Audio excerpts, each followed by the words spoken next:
नमस्कार दोस्तों, मेरे यूट्यूब चैनल में आप लोग का स्वागत है। मैं एक दूल्हा के जोड़ा पहनाई गीत गाए जा रही हूँ।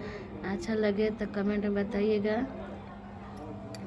सुटवा बना के सास जिलैनी, टैया बना के भैया है। सुटवा बना के सास जिलैनी, टैया बना के भैया है।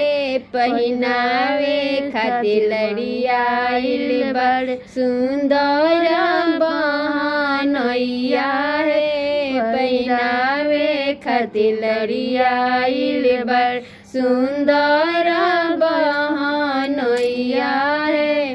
टोपिया बना के ससुर जिलैनी, गजला बना के पापा है। पहिनावे खातिर लड़िया आइल बड़ सुंदर बहनैया है। पहिनावे खातिर लड़िया आइल बड़ सुंदर बहनैया है।